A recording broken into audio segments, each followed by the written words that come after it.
Well, I think if someone was to properly look at the works of like all the great Greek historians, Hippocrates, Herodotus, they'll see the influence that Africa had on Europe as a whole throughout the period of ancient Greece. The ancient Egyptians used to have things called mystery schools or mystery systems, where they ran from Sudan all the way up into parts of Turkey, Ionia, places like that. And what used to happen there was people used to go and learn, or certain people, if they were lucky enough, used to go and learn a lot of the information. Like the term, what the Egyptians used to have is the term neo. So a neo was known as a student, or a neophyte was known as a student, somebody who would go and learn, but they'd learn orally. So hence that's why Socrates never wrote anything down. I think a lot of people know the fact that the term know thyself is attributed a lot of the time to Socrates, but in actual fact, if you go to certain temples in Egypt and in parts of East Africa, you'll see the term inscribed, and it predates Socrates and any of those guys. So it goes to show you where he was getting taught. But for me, it's prevalent throughout a lot of Greek history how the ancient Greeks, how revered the Ethiops, which meant of the burnt face, how revered they actually were. And over periods of time, it's become kind of taboo to associate anything wise, knowledgeable, philosophical, intellectual with Africa. And that's what a lot of European historians and academics find hard to digest, is the fact that these guys, from Socrates to Plato to Aristotle to Herodotus to Hippocrates, all these guys, they were taught or influenced by the teachings of black Africans, ancient Egyptians. So I think one of the fundamental reasons why Europeans in general, the European intelligentsia, scholars and academics, why they deny Africa their history, you know, from ancient Egypt all the way through to kind of the major empires from Mali and, you know, and Kush and all those kind of things, is because of the fact that if you accept that these groups of people were responsible for your ascent into history, your ascent into what is known as civilization, then how the hell can you justify enslaving them?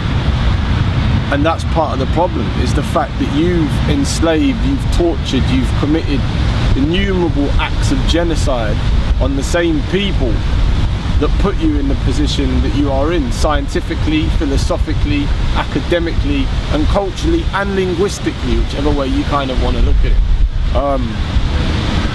And that's one of the fundamental issues, is the fact that the idea of race and racism as an ideology is only 250 years old. It was only at the start of the 17th century where we really started to see a change in the way that humans regarded each other.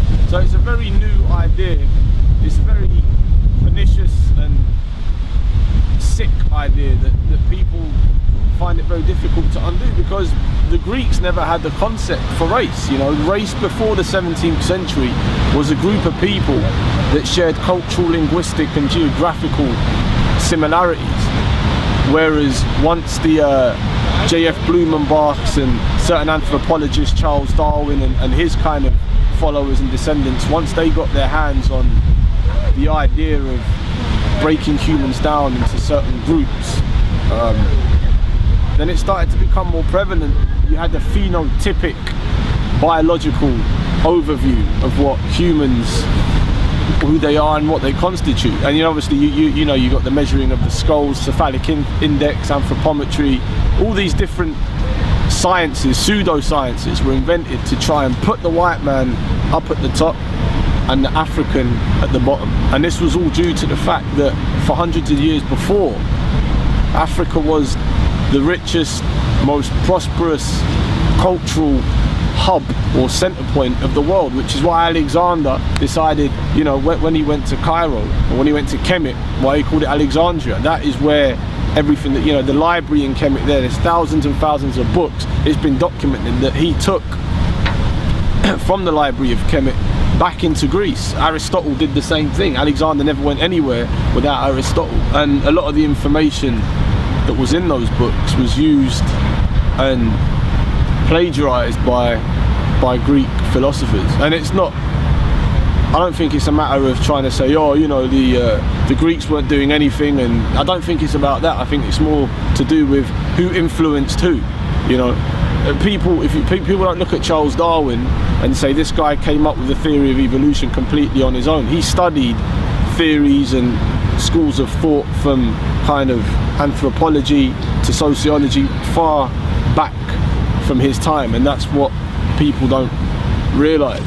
I was talking with my friend the other day and we were discussing how the idea of naming something after one person is really quite stupid. You know, the idea of something being Darwinian or Marxism, you know, like attributing one type of thinking to a certain man is very dangerous and illogical at the same time, because everyone has read from someone, everybody studied another period or another part of humanity or another part of history to get to where they are, including Marx.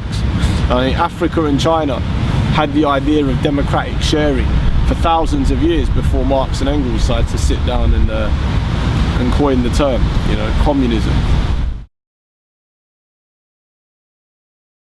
What gave impetus to European development was the Moors and the role that they played from the 8th century through to the 12th century in Portugal and parts of Spain. You know, when they came, they initially would have brought with them language, they would have brought culture, they would have brought philosophy, they would have brought music. All these different factors were responsible, and architecture as well. You know, the way that they built things, the way they designed things.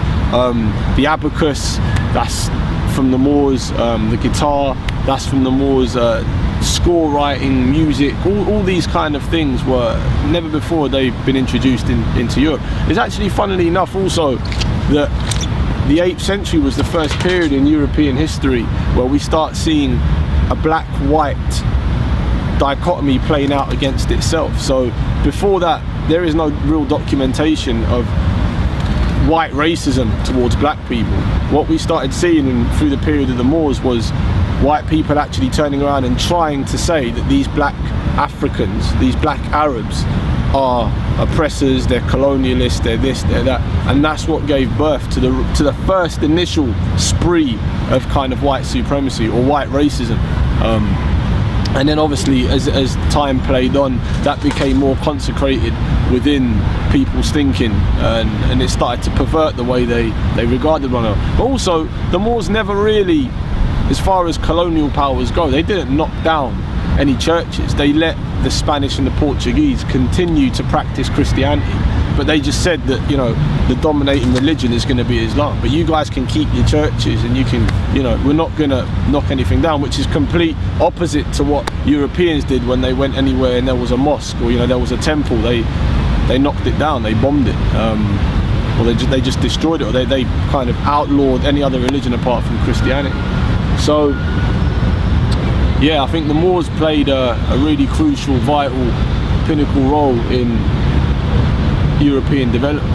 And like we were talking about earlier, it was you know, the Chinese invented gunpowder, but it was an Arab artisan in 1304 that actually created the first real mechanism to fire bullets, to fire pistols, and it was the northern Europeans that got hold of that technology around the 13th century, 14th century, and started to use it as a weapon of dominance, and to suit their own kind of political and military needs. But it was never used that aggressively by the groups of people.